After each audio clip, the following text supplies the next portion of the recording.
Hello everyone, it's Churro Boy, back with another movie roundup. I feel like it's been long enough. For roundups, I essentially just discuss a bunch of movies. I'm writing this in late June, so summer movies have kicked off. Let's just get started. The first movie I wanted to talk about is The Phoenician Scheme. This is directed and written by the iconic director Wes Anderson.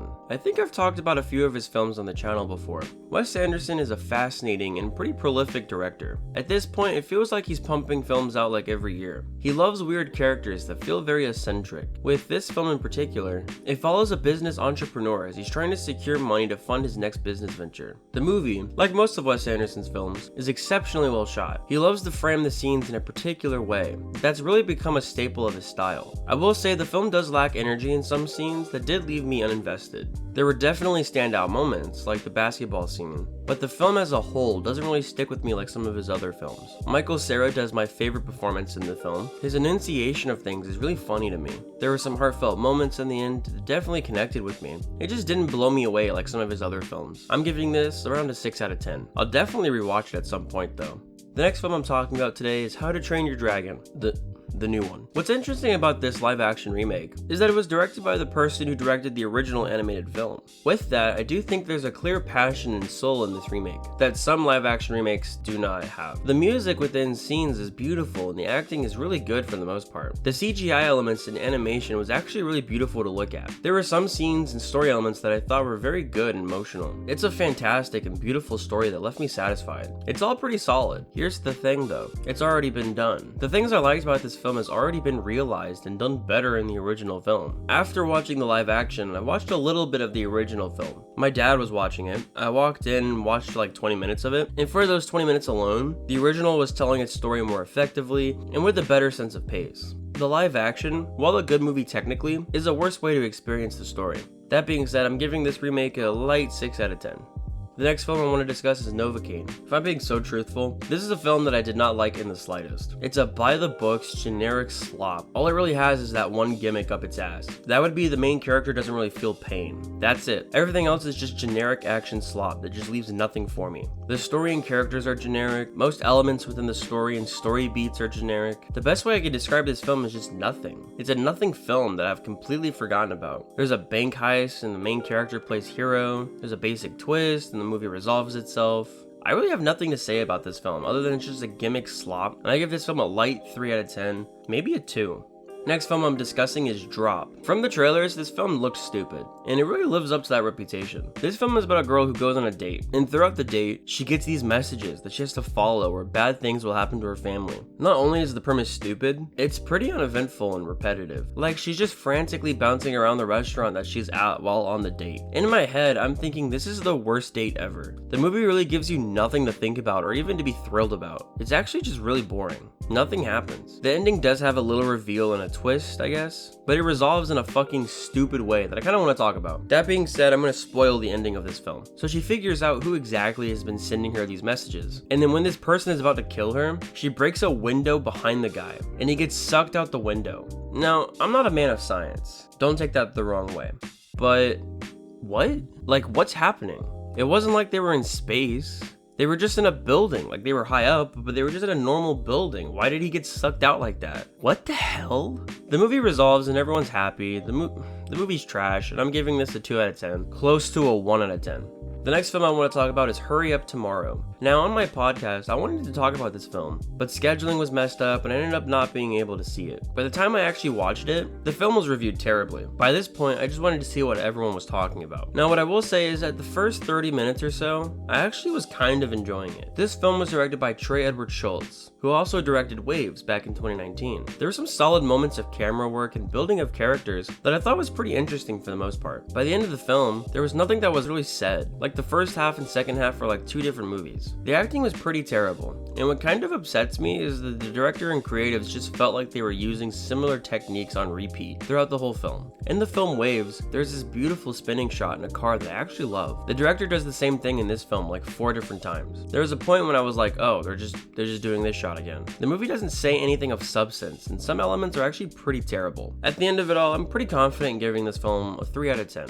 The next film I'm talking about today is The Sound of Music. I watched this with my girlfriend not too long ago as like a little date thingy, and I enjoyed it. Surprisingly, there's no 4K of the film, which is weird because this film would be perfect for it. My favorite aspects of the film was definitely its lighting, camera work, and visuals. From the beginning, there are gorgeous shots and stunning use of lighting, and a wide framing that kept my attention for the majority of the film. The music is also very memorable and fun to listen to. What I liked about the music after thinking about it would be how they utilize each piece kinda several times throughout the film. A song would play that the children would sing twice in the film, and the second time had a different emotional response and experience. It's a well put together film. I will say the film doesn't have to be as long as it is, but still an enjoyable time for sure. And I'm giving this bad boy a 7 out of 10.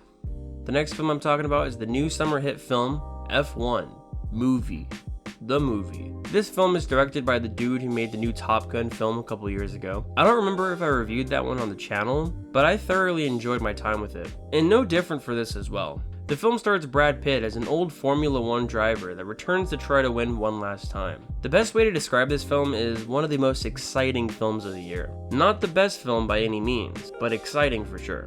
Now, I watched this in a Dolby Cinema, and I feel like IMAX would do just as well, because the experience was something else. While the editing and dialogue and story isn't perfect, what the creatives needed to focus on, they excelled at. That being the driving. The editing of the races, along with the camera work and sound design, all working together builds a monumental and exhilarating time. That's why a big IMAX and Dolby screen would fit this film perfectly.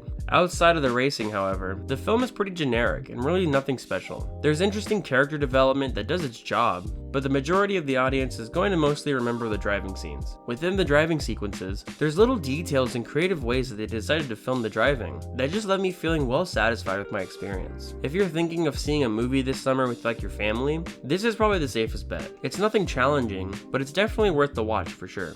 I quite like my time with this film, and I'm giving this a solid 6 out of 10.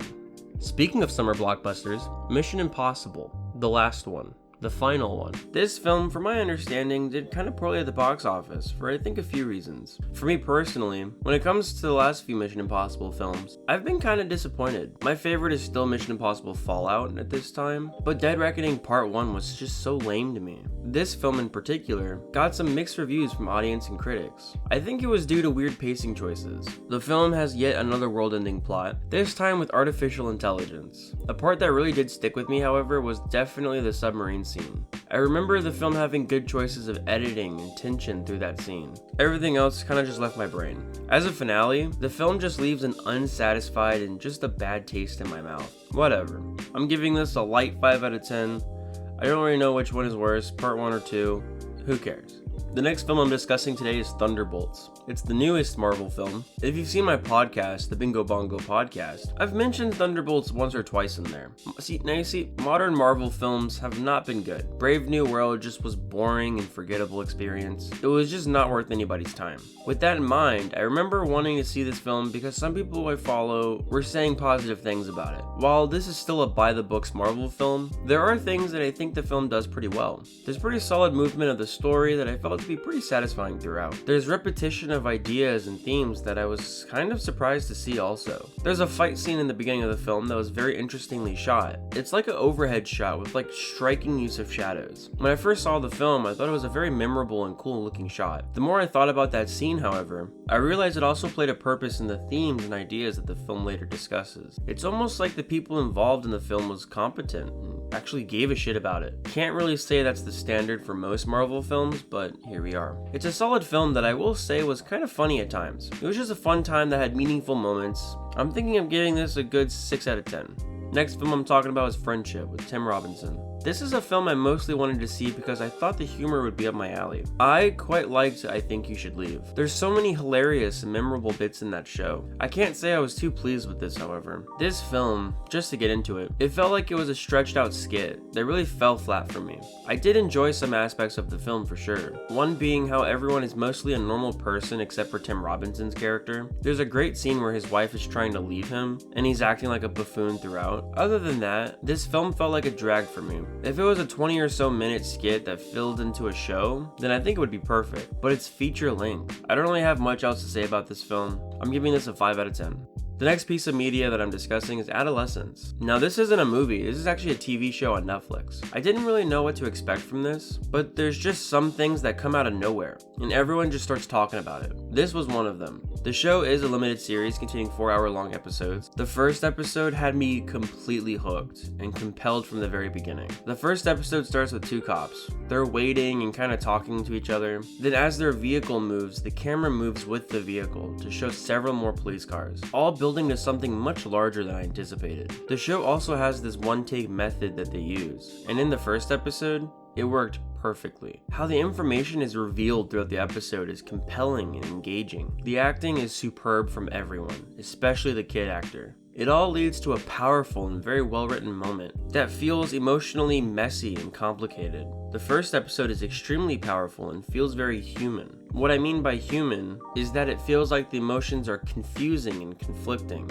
It's exceptional. I really want to emphasize how great the first episode was for me, because the following episodes did fall more flat for me. The second episode was not as interesting to me and was definitely the weakest. The third episode had more to chew on for sure, but they continue the one-take method for the whole show, and I do think it wasn't as impactful the subsequent times. The fourth episode was more interesting because of how they decided to tell the information within the episode. It was a strong conclusion that left me with a lot to think about. My order of episodes from best to worst would probably be episode 1, 4, 3, then 2. Even though the other episodes are not as good, the whole of the show is still pretty great. It's an interesting drama that has you think a lot about its ideas and themes. If I were only to rate the show based on the first episode, it would have been a 10 out of 10, but the show to its entirety is closer to an 8 out of 10, which is still pretty great. I highly recommend watching the show before Netflix has another price hike. And the last film I'm discussing today is 28 Years Later. Every year, there's that one film that just confuses me over how I truly feel. Film that feels right down the middle with positive and negative attributes. And to be truthful, I usually tend to love the film the more I think about it. And I'll tell you why.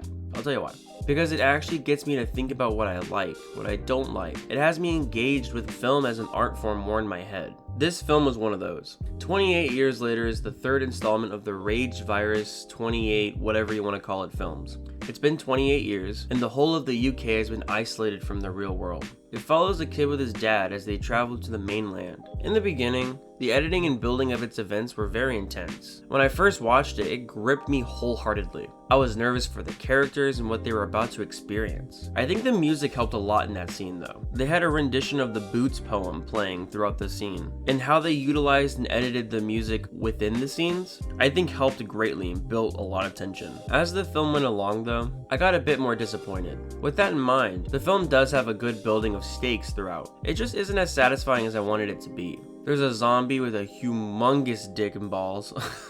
There's also a guy with bones everywhere. It's an interesting world being created. I just didn't realize there was going to be a second film. With how the film ended, I thought it was just stupid. With reading more into the ending of the film though, I will say that I am more interested in the second one coming up for sure. The more I think about this film, I will say my thoughts lean more positive rather than negative. The editing choices and camera work was creative and interesting. The music was tense. I just was a little disappointed in some aspects, I guess. I don't really know. I'm excited to rewatch it for sure, and I'm giving this a 6 out of 10 for now. That's all for this episode. Oh, I'm stretching, holy crap. Oh my god. Oh, thank you for watching. I hope to see you in the next episode. Bye!